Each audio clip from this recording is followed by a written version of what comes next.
Hello, I welcome you all once again to my channel Explore Education. I am Dr. Rashmi Singh, Assistant Professor, Department of Education, SS Khanna Girls Degree College, University of Allahabad. In this time, I am going to discuss with you another philosophy, that is Vedant philosophy. Its metaphysics, epistemology, ethics, and educational implications. Means what is reality, knowledge, value in accordance to Vedant philosophy, and what are its educational implications nowadays. Okay. तो हम लोग देखिए आपके course में था सांख्य योग वेदांत और गीता, है ना। तो सांख्य योग डिस्कस हो गया, वेदांत डिस्कस कर रही हूँ, गीता पहले ही डिस्कस कर चुकी हूँ, तो ये आपका ये पोर्शन भी कंप्लीट हो जाएगा। तो वेदांत क्या है? It is a major school of Hindu philosophy that explores the nature of reality, the self and the path to liberation. ये हिंदू फिलोसफी, हिंदू दर्शन का एक महत्वपूर्ण की शाखा है, विचारधारा है, जो कि रियलिटी, सेल्फ का नेचर एक्सप्लोर करती है और लिबरेशन का मार्ग बताती है। क्योंकि आपको पता ही है कि हिंदू फिलोसफी का गोल लिबरेशन या मोक्ष की प्राप्ति ही है। It's known for its focus on the Upanishads, the philosophical part of the Veda. इसका जो फोकस है वो उपनिषदों पे है। उपनिषदों को कहा जाता है कि वेदों के ये फिलोसॉफिकल पार्ट हैं, and aims to understand the relationship between the individual soul and the ultimate reality. और इसका उद्देश्य क्या है कि हम ये जो संबंध है ये जो संबंध है इसको समझ सकें। किसके किसके बीच में? आपकी इंडिविजुअल सोल और अल्टीमेट रियलिटी या ब्रह्म के बीच में जो संबंध है उसको समझने का प्रयास है। Vedanta seeks to achieve self realisation, ये कोशिश करता है प्राप्त करने की, सेल्फ रियलाइजेशन प्राप्त हो, और the experience of oneness with Brahma. Self realisation है क्या? जब आपको पता चल जाए कि ब्रह्म से आपका क्या संबंध है, आप वहां उससे कैसे मिल सकते हैं, कैसे जुड़ाव हो सकता है, कैसे आत्मा परमात्मा का सम्मिलन हो सकता है, and all through knowledge and spiritual practices. और ये सब कैसे होगा? ज्ञान से होगा और आध्यात्मिक प्रयासों से होगा। तो स्कूल्स ऑफ वेदांत की अगर बात करें तो कुछ इसके विशिष्ट शाखाएं हैं, जैसे अद्वैत वेदांत है, विशिष्ट अद्वैत वेदांत है और द्वैत वेदांत है। तो जो अद्वैत वेदांत है वो नॉन डुअलिज्म की, अद्वैत मतलब दो की बात नहीं करता है। विशिष्ट अद्वैत क्वालिफाइड नॉन डुअलिज्म है, और द्वैत वेदांत दो की बात करता है। तो अद्वैत वेदांत क्या है? अद्वैत फाउंडेड बाय आदि Shankaracharya emphasises the non dual nature of reality. ये रियलिटी को दो नहीं मानते, जैसे कि सांख्य मानता है, वेयर ब्रह्म एंड आत्म आर एसेंशियली वन। तो अद्वैत वेदांत कहता है दो नहीं है, एक ही है। क्या एक है? ब्रह्म और आत्मा या आत्मा आपकी, है ना। It proposes that the perceived world is an illusion. ये मानता है कि जो हमने वर्ल्ड को परसीव कर रखा है, जैसा हमने उसको प्रत्यक्ष रूप में देख रहे हैं, वो एक्चुअली एक भ्रम है। And true knowledge leads to the realisation of oneness with Brahman. और जो सच्चा ज्ञान या सत्य ज्ञान यही है जो हमें एहसास करा दे कि ब्रह्म एक ही है और हमको जाके ब्रह्म से मिलना है। विशिष्ट अद्वैत वेदांत क्या कह रहा है कि develop by Ramanujacharya posits that Brahman and the individual soul are distinct but inseparable.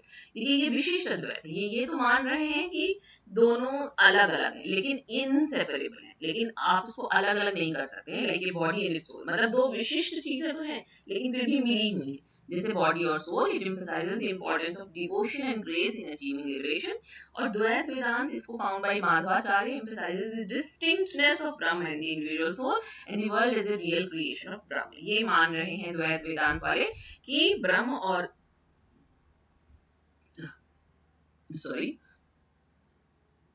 ब्रह्म और इंडिविजुअल सोल अलग अलग हैं और ईश्वर ने ही संसार की रचना की है। It highlights the role of devotion and the importance of the relationship between the individual and God. तो ये इसकी कुछ स्कूल्स हैं।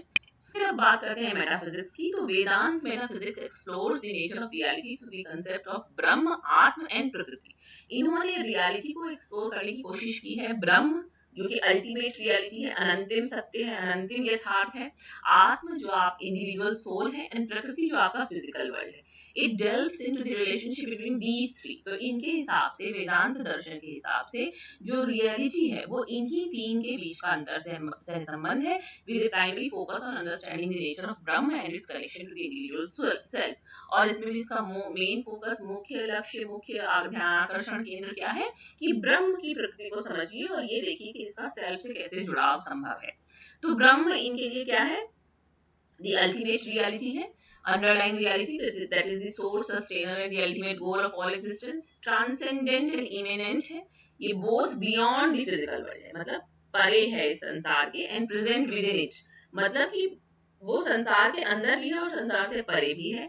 one and non-dual. In Advaita Vedanta, Brahma is seen as one and non-dual, meaning it is the only reality and all else is an illusion. ये कह रहे हैं कि सिर्फ ब्रह्म ही है एकमात्र सत्य, बाकी इसके अलावा जो कुछ भी है वो सब भ्रम या माया है.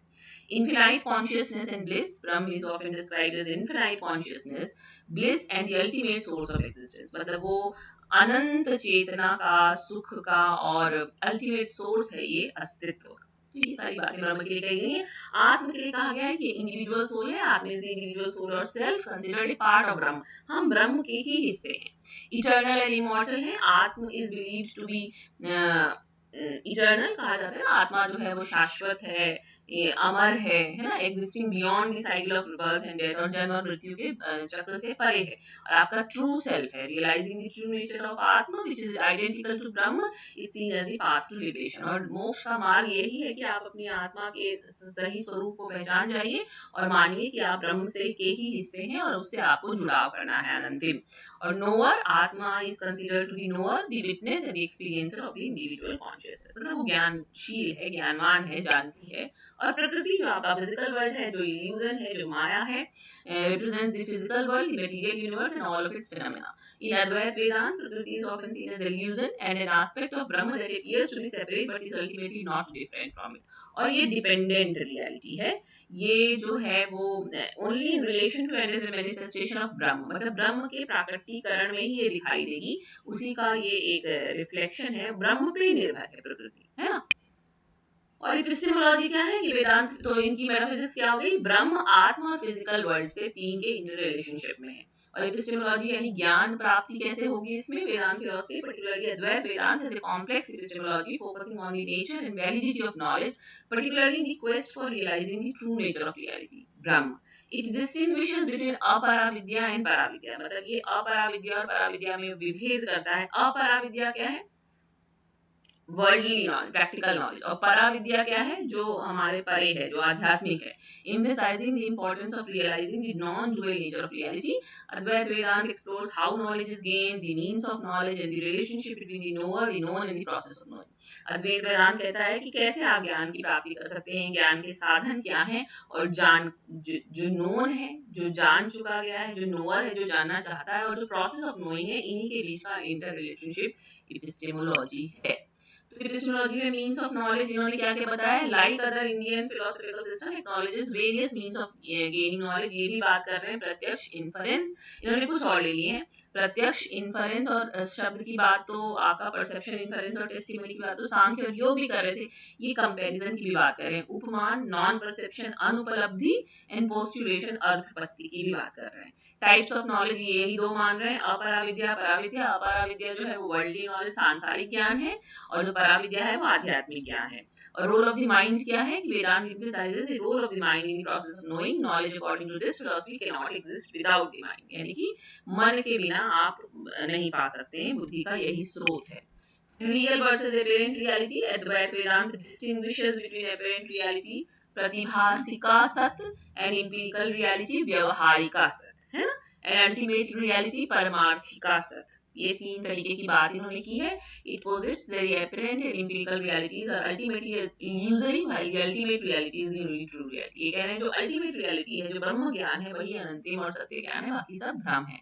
सेल्फ रियलाइजेशन, जब आप अपना true nature of the self जान जाएंगे कि जो कि ब्रह्म के आइडेंटिफिकेशन में है, तो आपको सेल्फ रियलाइजेशन हो जाएगा. और ये आपको कैसे मिलेगा, ये आपको विद्या से मिलेगा. मेथड ऑफ नॉलेज कह रहे हैं, मेथड ऑफ श्रवण, मनन और निधिध्यासन. आपने सुना होगा ये तीन माध्यम बता रहे हैं ये ज्ञान प्राप्त करने के. श्रवण माने सुन के, मनन माने सोच के, और निधिध्यासन माने प्रैक्टिस करके आपको ज्ञान की प्राप्ति हो सकती है. Additionally Shankar has highlighted 4 essential practices, sadhana chatushtaya for attaining spiritual knowledge. और इथिक्स क्या है इसकी, Vedanta ethics are fundamentally rooted in the pursuit of self realisation and the realisation of one's own innate divinity. और ये कैसे पाया जा सकता है, ये आपको इथिकल प्रिंसिपल्स को फॉलो करके स्पिरिचुअल ग्रोथ और अल्टीमेट रियलिटी से मिलकर आप पा सकते हैं. की टेनेट्स इंक्लूड यूनिवर्सल किनशिप, मतलब ब्रह्मांड पूरा सार्वजनिक, सार्वत्रिक बंधुत्व की भावना से, ट्रुथ के खोज से, और and the importance of living a life of reason and self discipline. स्व अनुशासन और तार्किक जीवन जीने से आप इसको पा सकते हैं. तो कोर प्रिंसिपल इसके यही है. सेल्फ रियलाइजेशन हो गया, यूनिवर्सल किनशिप हो गया कि interconnectedness, all beings and unity of spirit, कुछ मेरा तुम्हारा नहीं है, सब क्या है, उसी ब्रह्म के हिस्से हैं, इसलिए सभी में बंधुत्व होना चाहिए, ट्रूथफुलनेस होनी चाहिए, सेल्फ कंट्रोल और डिसिप्लिन होना चाहिए, और अनसेल्फिश डिवोशन होना चाहिए, सेल्फलेस डिवोशन। और अगर आप इसके एजुकेशनल इम्प्लीकेशंस की बात करेंगे तो सेल्फ रियलाइजेशन, डिसिप्लिन, डिस्पेलिंग इग्नोरेंस, आपको अज्ञानता को दूर भगाना है, चरित्र निर्माण करना है, समग्र विकास करना है, सेल्फ सफिशिएंट होना है, क्रिएटिव होना है, और वैल्यू बेस्ड एजुकेशन की बात है वेदांत में, ताकि आप इथिकल बिहेवियर कर सकें, आपका हार्मोनियस माइंडसेट हो। ओके तो सांख्य, योग, वेदांत, गीता, चारों में से इन्हीं में से कोई एक फिलोसफी घूम फिर कर आएगी। गीता का तो बिल्कुल ही अलग है, सांख्य योग एक दूसरे से मिलते जुलते हैं, वेदांत भी डिस्टिंक्ट है इनसे, है ना। और सभी बातें लिबरेशन की कर रहे हैं, क्योंकि आप सभी हिंदू फिलोसफी की बात कर रहे हैं। तो सबको समझिए, अलग अलग डिस्टिंक्टली याद कीजिए, सबके पॉइंट्स आपके पास होने चाहिए, दिमाग में कंसेप्ट क्लियर होना चाहिए, तब आप लॉन्ग आंसर टाइप क्वेश्चन लिख पाएंगे। ठीक है, तो फिलोसफी वाला portion I have covered. Okay, so thank you and don't forget to like and subscribe my channel, Explore Education.